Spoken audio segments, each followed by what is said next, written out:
Good afternoon, everybody. I said good afternoon, everyone. The energy you give is going to be the energy you get while I'm on this stage, I promise you. You're all caffeinated and fed, so my expectation is a little bit higher than it would have been at 10 a.m. Join me for this journey. My name is Luis. My pronouns are he, him, his. Welcome to San Francisco. We normalize our pronoun use here. I have the privilege of leading the global sales enablement strategy at Deputy. For those of you who have not heard of Deputy, I promise you will. We've invented and created a platform that empowers and enables businesses all over the world focused on our shift workers. That's 80% of our labor force globally. I'm super excited about the work that we're doing at Deputy, but I'm not here to talk about that. I'm here to talk about salesperson to salespeople, what it is, and what the current condition is like as a seller, and what it's going to take to make sure that you get the very best out of your people. How are we on volume?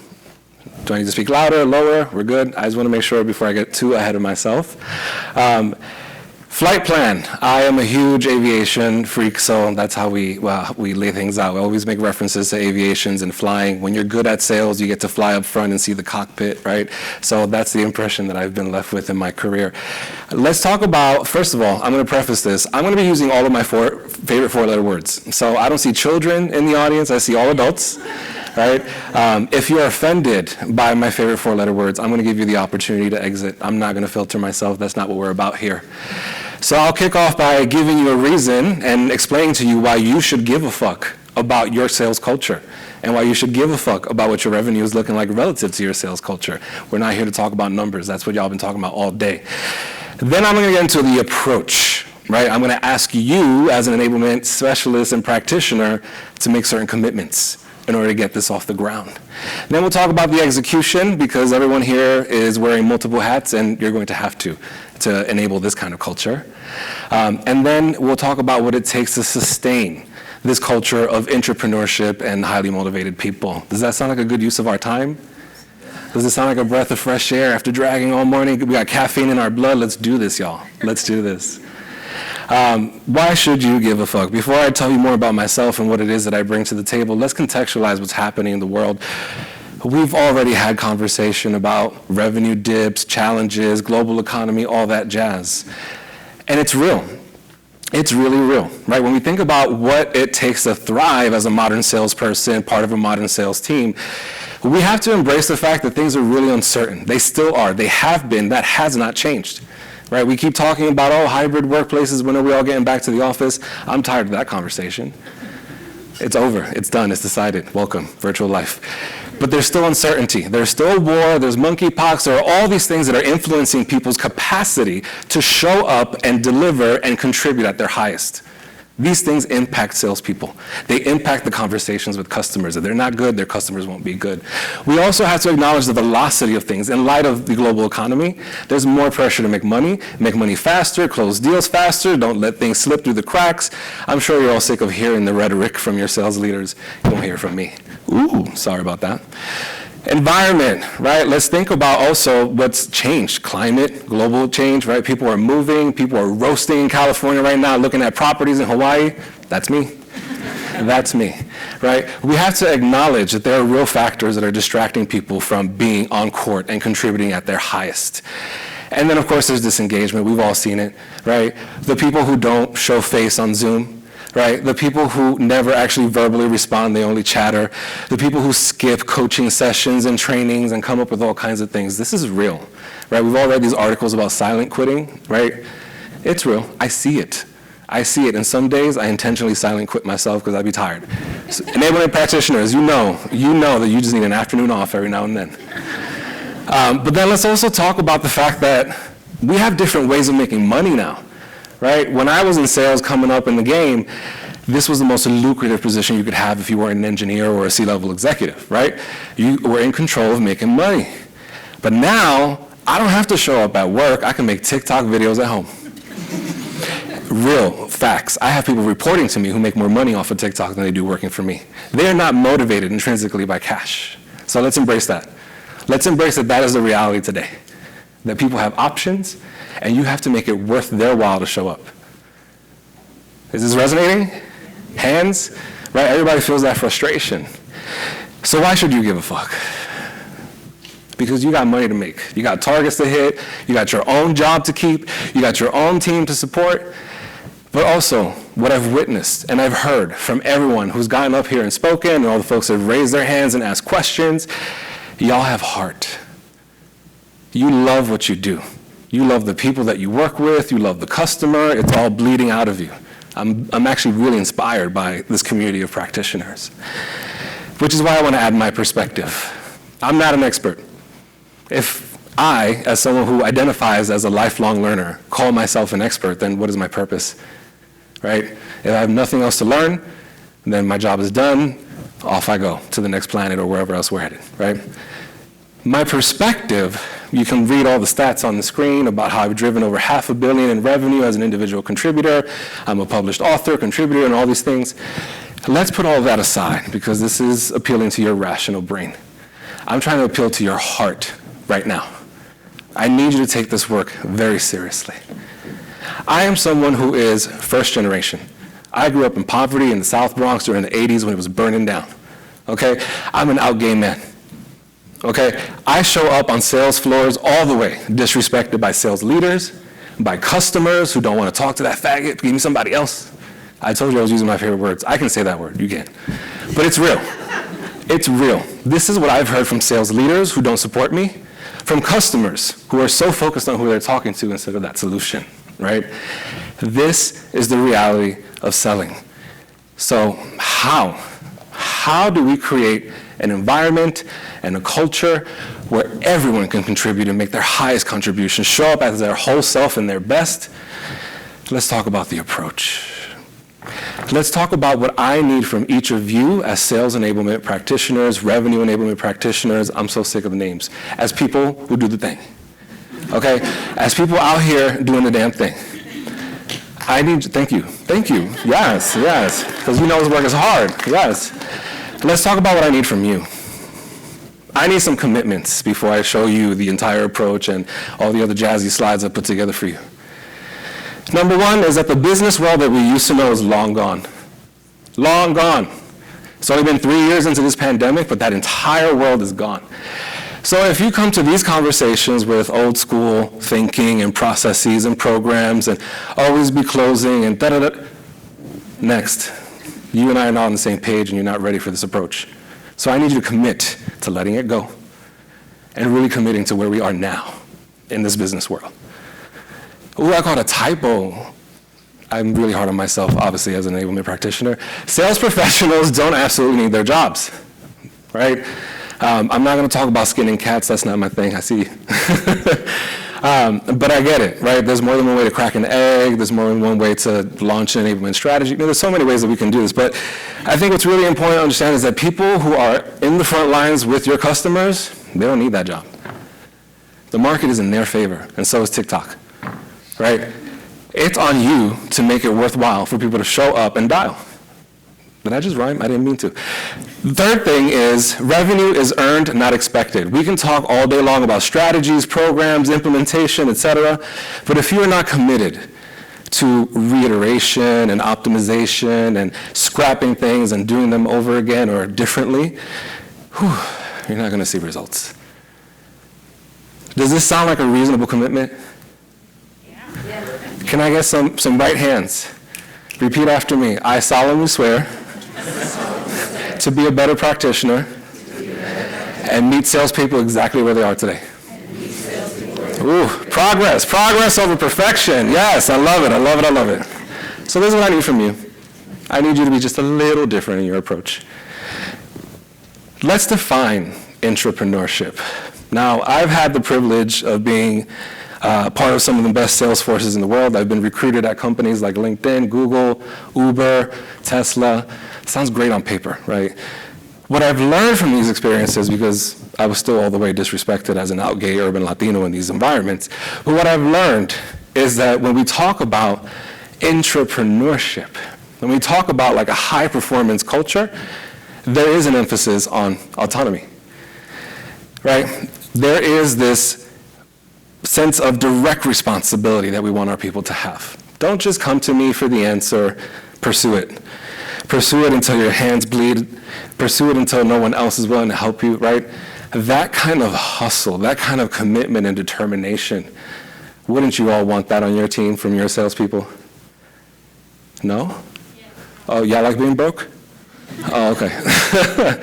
We also need assertive risk takers, right? When we're talking about entrepreneurship, we talked about too much data, not enough data, but it's about using the data, however it's available, however underwhelming or overwhelming, right?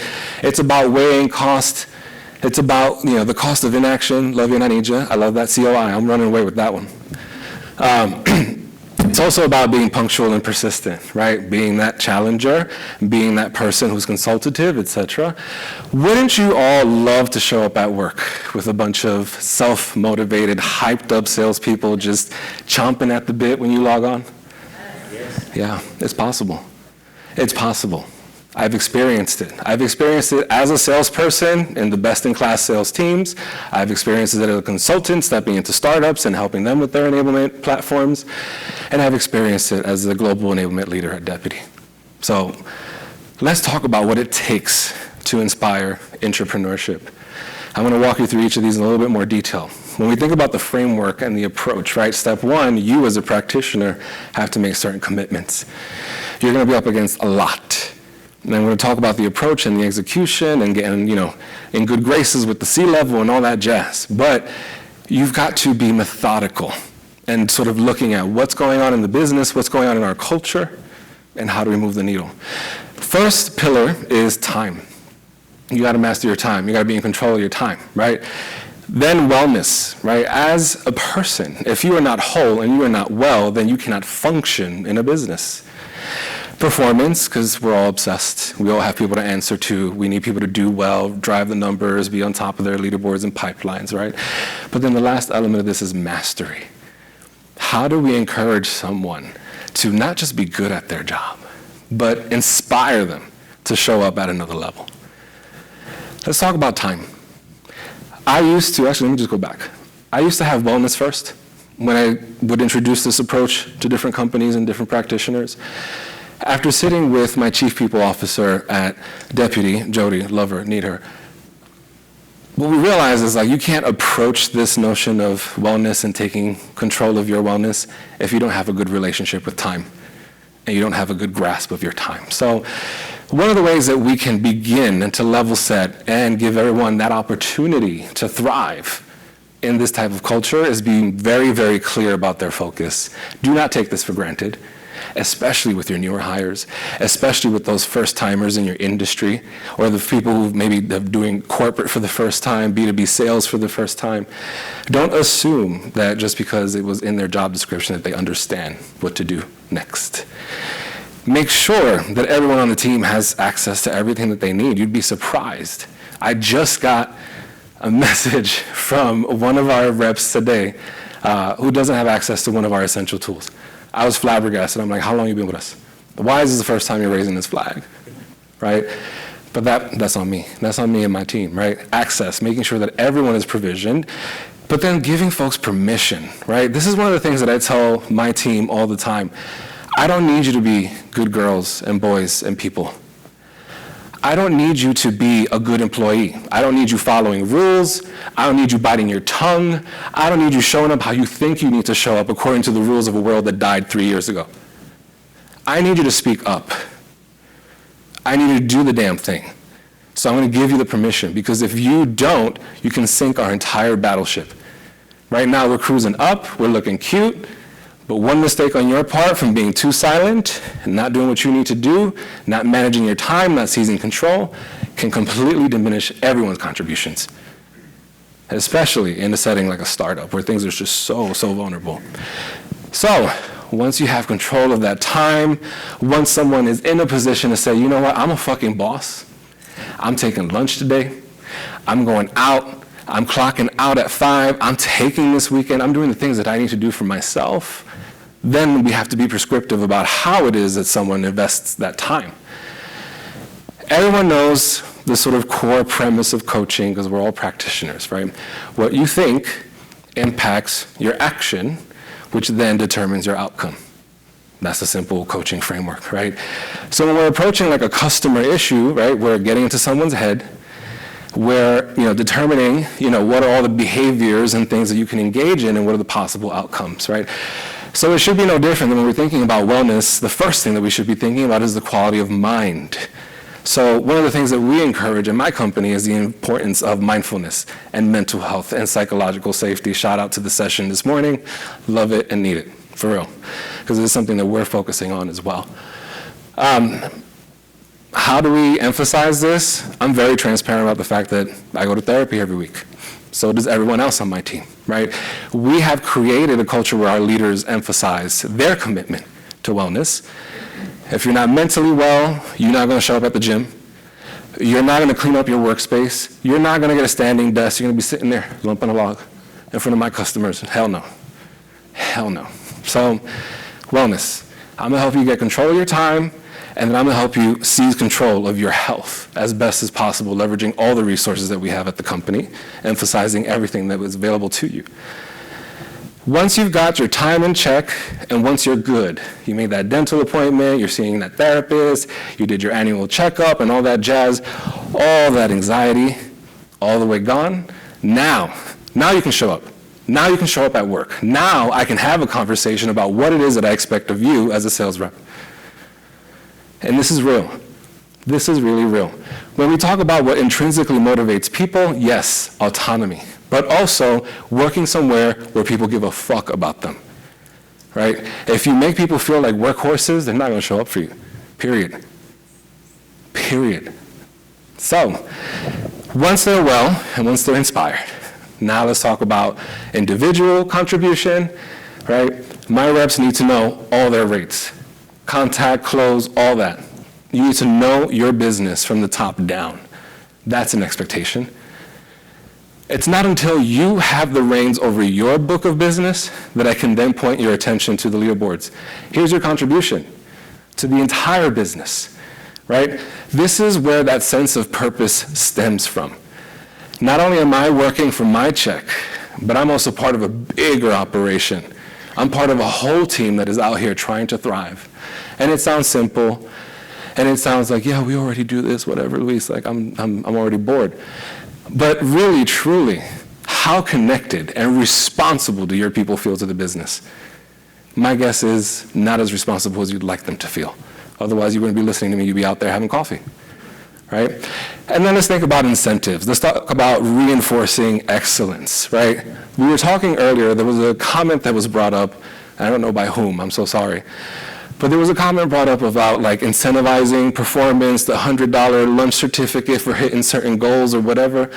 I don't incentivize the minimum requirement from you. I incentivize overperformance. I'm not going to give you a $100 gift card because you made your $100 for the day. I'm going to buy you lunch when you hit 125, right? I might buy you a concert ticket if you hit 250 that day. I don't care, right? I'm not going to incentivize you for showing up like you're supposed to. That is another thing that we want to think about performance-wise.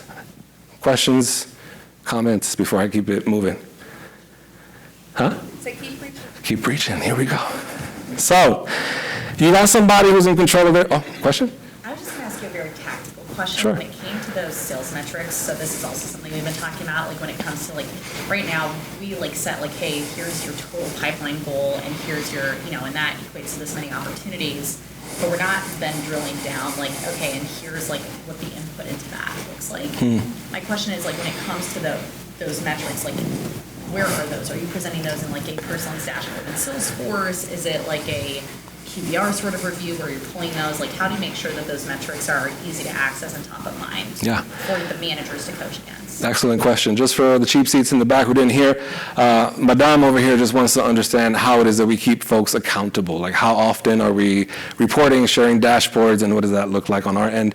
On a weekly basis, during your one-on-one, your run-in point on those meetings, right? You're coming to us and telling us what it is that you're contributing, where your numbers are. The expectation is that you are tracking that. What we do during weekly meetings is then we have the leaderboard, and then we stack rank as well, and then we celebrate, right? That's important. So there are individual contributions that we celebrate, and then there are also ways that we keep people accountable at a higher level. We also ask industry leaders to present during these meetings as well, right? So you might be number one salesperson, great. Get ready to spill the tea, right? You're coming to this meeting, you're running point on all your numbers, and you're gonna tell us what the secret sauce is. Yeah, absolutely. Love that question. So, I'm in control of my time. I haven't made that therapy appointment, clean teeth, everything. I'm looking good, feeling cute, right? Ran the numbers are looking good. I'm making these dials, etc. I'm doing my job. That's great. Congratulations for showing up at your job. Let's talk about what it really takes to be an intrapreneur. It's not just someone who's in control of their time, in control of their health, in control of their numbers, can control a call, can close, etc. It's about mastery. It's about being someone that is more than just a rep, but is instead a co-CEO of the business. You are tied to this business. We have expectations of you in this business, and we're going to celebrate when you show up for this business, right? So let's focus on performance. We talked about leaderboards. We talked about weekly meetings. Activate those subject matter experts. This is a really hard activity or exercise, right? Because we read it in all the enablement books. We hear it in all these presentations, like start leveraging your knowledge internally and all that jazz. But some people aren't motivated to do that. Some people are introverts. Some people don't want to share their secret sauce, right? Like I was a top rep once. I was like, I'm not telling you how I make my money. Like you lazy, you whatever you are, you sit in your corner. I'm out here doing me. So it's not that easy to activate subject matter experts. Let's keep it all the way real. Spinach between all our teeth, right? That's something that you have to work on to inspire a culture of intrapreneurship, is to give people a sense of being bosses, being stakeholders, not waiting until they're sales managers to have an opportunity to lead in that position. Let's talk about accountability. That's the other really important piece, right? So be thinking about not only control of the numbers, right? Not only demonstrating those numbers, but also be thinking about the way that people hold each other accountable as well through collaboration and through designing incentive programs and training and coaching programs that not only focus on an individual contributor's performance, but hold everyone accountable to performance or no one wins. And I'm happy to share that entire playbook. I've designed a whole program that we've rolled out where everyone is incentivized to overperform in a group. And if everyone hits those targets, everyone wins. One person misses out, they all miss out. Why? I need you to be a fucking boss and to go hold your colleague accountable to the things that they need to do. Because I ain't got time. I'm out here presenting, shaking hands, and doing all these things, right? I need people running point on business and holding each other accountable, because they don't always listen to sales managers, right? They don't want to be micromanaged. They don't want people breathing down their necks. Again, people want autonomy. They want to be their own bosses, right? We live in a world where they don't need to work. They could be making TikTok videos and making a whole lot more, right? So how do you create that connectedness with people? How do you get them to stay involved and stay engaged? Remove yourself from the equation as a leader. You'd be surprised. You'd be really surprised at what people can contribute and how they show up when you remove yourself from the equation. And this is hard. This is really hard. Corralling all the sales leaders and getting everyone on board, it's hard. So let's talk about the execution for a second. Pause for any questions or reactions before I get ahead of myself. Fantastico. I love this crowd. Y'all give me smiles. Most of you aren't on your phone. I love this. I love this. I love this. Let's talk about the execution, because I talked about a lot of things that sound great. I talked about this future state that sounds phenomenal. Are you kidding me? Self-motivated salespeople fucking killing the game. I don't have to constantly worry about these templates and all the shit that they need. Awesome. It ain't easy. It ain't easy. I asked you to make certain commitments about how you show up and how it is that you're going to contribute as a practitioner. Now I'm asking you to exemplify intrapreneurship. I am asking you to carry that DNA and to carry that behavior and that work ethic into every conversation that you have. Starting with leadership, you need endorsement all the way up top. One of the privileges that I have is that I report, we talked about orgs and, people reporting into different, I report to the SVP of revenue at my company. I'm also my CEO's apprentice. I decided not to pursue an MBA, and I work very closely with the CEO. So I have the ear of the C-level, and that's critical. That is absolutely critical to have buy-in from the top down when you're going to change the culture or affect this level of change. If they don't buy into it, it's not going to happen. Hint, the Cliff Notes, I didn't have buy-in day one. They were bought into Enablement because they saw every other company that had Enablement was making money. So they're like, ooh, let's bring in this beard and this baritone, do the thing. Right? That wasn't enough. I needed everyone on board. Let's talk about then individuals on the team, engaging the reps one-on-one, right? You got to love up on them. You got to have clear plans. You got to have real coaching in place, individual coaching during those one-on-ones, making yourself available, right? People have to understand that you're investing in them, not just telling them to go out and crunch numbers, not just go do your own thing and report back when you can. But I'm with you. I'm running with you every step of the way. I often think about gymnastics. I love gymnastics. Around the Olympics, I love watching, people flipping, doing their thing.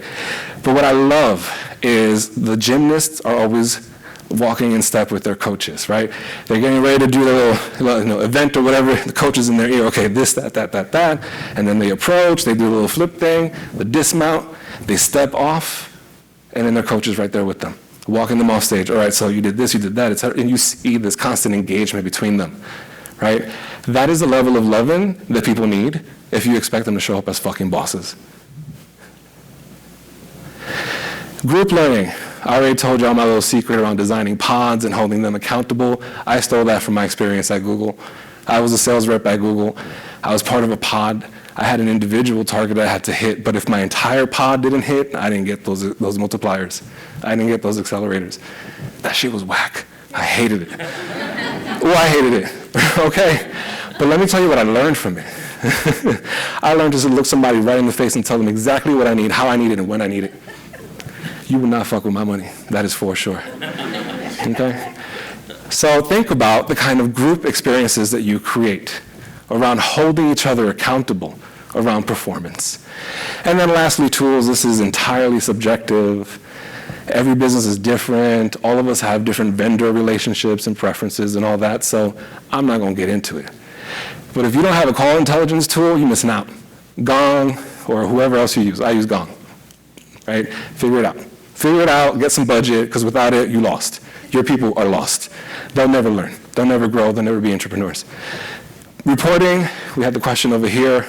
You need to make sure that people are hooked and understand their contributions. And then content, LMS, whatever you want to call it, right? They have to have a place that they can turn to that validates. We're all talking about training and development and coaching and expanding. We, as salespeople, need validation that we are on the right track, that we're doing the right thing, and that we are not fucking crazy for exceeding all of our activity targets and still coming up short on money and revenue. So think about how much validation and confirmation you're doing, not just training. I'll breeze through the last piece because I've got 25 seconds. I don't have the right formula for sustaining entrepreneurship because it's not a one-size-fits-all for a business. But I invite you to develop a scorecard. I invite you to do an audit in your business and think about your connection to leadership, to individual development. Think about your group learning experiences, and definitely start that audit of the tech tools. You might have to, play a little game of I'll give this up for that or whatever. Figure that out with your RevOps team or whomever else. But without the tools in place, you're not going to get anywhere. You're just not. Google Docs won't cut it. It just won't. You want to make millions? You need more than Google Docs. And I love y'all. And I need y'all. Thank you to the Sales Enablement Collective for this opportunity to share my ideas. Again, this is just my perspective. I'm not an expert. I got so much more to learn. And I have playbooks and ideas and programs and tea that I could spill all damn day. I didn't get enough time today. So hit me up on LinkedIn. Let's do virtual coffee. I really mean that. I love connecting with other enablement practitioners. I'll be the first one to tell you that as much as I get up here and tap dance for all of y'all, I'm also an introvert. So hit me up. Let's do the damn thing. Let's exchange ideas. And let's fuck up some comments together. Good afternoon, everybody. I've been given a little extra time. Thank you for questions. Yeah. Great presentation. Like you said, it's a bit of a utopia. I'm going to have to mic. I hope that we can definitely get there. And it's something that I know in my company, we've strived to do a lot of those things for a long time. Oh. I'm curious your perspective on where enablement's responsibility, they shouldn't be responsible for some of those things. Like a lot of the things you mentioned, I'm like, why doesn't HR take more of a lead there? Yeah. Obviously, you mentioned a lot about leadership and we can push things out to leadership and they can push it out to their teams and we need to do that. But really more about like from a C-level and an HR perspective of mental well-being, time management, which I fully agree with, but yeah. We all got so much going on. It's like, yeah. Should we be focusing on what HR should be doing, I guess? Yeah, so anytime that there's anything related to sales training, coaching, or anything like that, we're designing these experiences with a focus on these things. Right? We're going to open up a session with a mindfulness play.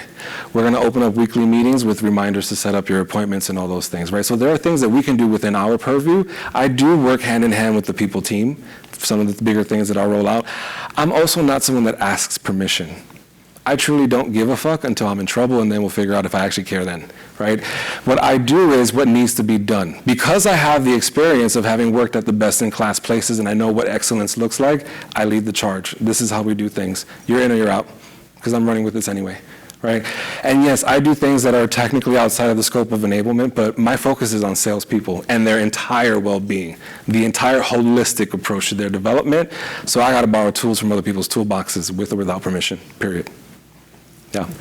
You said you liked Gong. How do you use Gong? What do you use it for? What are the benefits? I think saying that I like it is really a stretch, right? I think that there's no perfect solution, right? What I do like at Gong are the people. Of all the other vendors that I spoke to, they're the only ones that gave a fuck about my business and what it is that we were trying to accomplish. And so that's why they got my money. And they also correctly pronounced my 4-letter name. If you call me Lewis, I'm not cutting you a check, period. You are in California, it is 2022, figure it out. With Gong, what we do is a number of things, right? Group coaching, self-coaching, managers step in and coach on performance. But we also look at the opportunity to drive behavioral change using data in Gong. Prime example, over Pride Month, we really addressed the pronoun issue head on. There were so many female and female-identified customers that were not doing business with us because we kept saying, you guys. Hey, you guys, welcome you guys, thank you guys, you guys, you guys, you guys. And if you don't have a penis, then you don't identify as a guy, right? And just like I told you, I'm not going to give you my money if you don't get my name right. You better believe I'm still not giving you my money if you fuck up my gender, right? So what we did is we looked at Gong, and we looked at the fact that more than 40% of our calls mentioned you guys when there were more than 3 people on the call. So we kept tracking week over week over week, and we brought that number down to less than 15% in a month, just Pride Month. So that's an example of how we leverage Gong. Yeah. Back there. You mentioned that you didn't initially have leadership buy-in for a cultural change, and that took time. How did you get that buy-in? Ooh, okay. So lots of sharing. The way that I opened up today's session, I told y'all flat out, this was my experience as a salesperson. These are all the ways that people fucked with my money and my well-being and my ability to thrive and contribute. I brought those stories to my C-level execs. I also tell these stories on countless podcasts, right? I'm very public about the kind of experiences that I've had in these best-in-class places to work, because that is my North Star for what not to do. And so I would paint these pictures, I would tell these stories very candidly, and I would sit down with the CEO. I mean, our CEO is based in Australia. The first time that he flew to San Francisco when I joined the company, you better believe I was down here. Let's do coffee, let's do FaceTime, et cetera. And then from there, he started advocating for me with the rest of the C-level. Also my SVP advocating for me. So that's how it came down to it, but it required being really vulnerable and, to this gentleman's point, being way outside of the scope of my job. But I'm okay with that because I'm here to do the thing. You know, like I'm at a startup that's, you know, very well poised. So I will do the work for that awesome day that we're all looking forward to. Oh, yes. Thank you. When you're starting out to kind of introduce this concept to the group as a whole, you've got your leadership on board, whether that's fully or they're like, okay, just go do the thing and show me something. Starting out, what do you think is the most important thing to start with? Like if you have a team that may be hesitant to go with this kind of concept? Yeah, great question. You got to give people wins. You got to give them a hit, get that little dopamine popping, and then you give them the next hit, the next hit, the next hit. So, you know, exercises like I just described to you, like leveraging Gong, right? These are the ways that it impacts business, right? Even thinking about like inefficiencies and processes, right? Like what I did was COI. I focused on COI, right? The cost of inaction, the cost of like not doing things and remaining status quo, right? But also bringing perspective because I am someone that has experience selling B2B and selling software. So I could also come to the conversation and say, this is how things need to be done, right? It took a lot of visualization as well, right? Putting decks together, graphs together. I mean, I hadn't done this kind of like work since I took stats in college, right? But we were out here. We were out here really making a case. I would say that we really didn't start to move the needle until my 3rd month with the company, right? Once I implemented coaching, leadership coaching with all global sales leaders, and a prospecting program that really drove the needle around outbound activity and opportunities generated. When I came with some data, that's when everyone was bought in. Yeah. All right, one more question.